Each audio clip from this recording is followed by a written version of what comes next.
Le gouvernement du Malawi et l'Agence des Nations Unies pour les enfants, l'UNICEF, ont mis en circulation des drones en Afrique rurale. Encore à l'essai, ces appareils sont susceptibles de réduire le temps d'attente nécessaire au diagnostic du VIH chez les nourrissons. Au Malawi, des drones viennent de s'engager dans la lutte contre le VIH. Ce drone est utilisé pour transporter des échantillons prélevés dans des cliniques isolées vers des laboratoires spécialisés dans le dépistage du virus.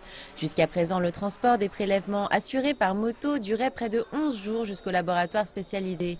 Ce délai constitue une attente douloureuse pour les mères des enfants dépistés. C'est une expérience très douloureuse pour moi parce qu'actuellement, je ne sais pas si mon enfant a été contaminé par ma maladie ou s'il va bien et l'attente est longue. J'espère que les résultats seront négatifs et qu'il aura un avenir. Il n'y a pas besoin de pilote. Tout ce qu'il faut, c'est un employé avec un mot de passe et un signal GPS sur son téléphone portable. Une fois que les prélèvements sont à l'intérieur, il suffit d'entrer les coordonnées géographiques et le drone décolle. Cet essai est sponsorisé par l'UNICEF et le gouvernement malawi. Au Malawi, le taux de prévalence du VIH est de 10%, soit l'un des plus hauts au monde. Chaque année, environ 10 000 enfants meurent du virus. Cette technologie pourrait faire baisser ce nombre en accélérant la prise en charge des enfants atteints.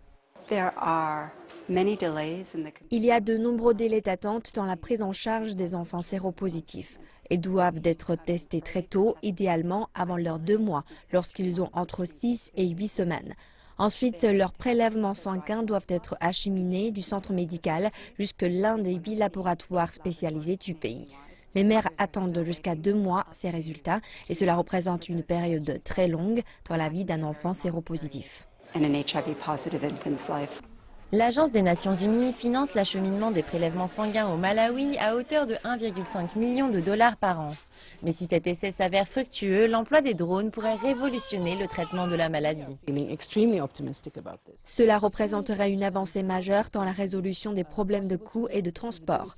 Nous faisons face à des délais d'attente extrêmes du fait de la mauvaise qualité des routes, du prix élevé de l'essence et du manque de véhicules.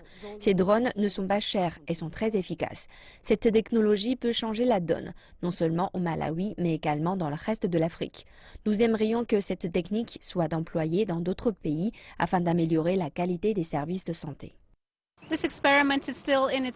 Cet essai en est toujours à un stade précoce, mais se montre d'ores et déjà efficace. Cette technologie a le potentiel de révolutionner la livraison médicale en Afrique rurale, et si ce projet obtient le soutien des gouvernements africains, il pourrait sauver de nombreuses vies à travers tout le continent.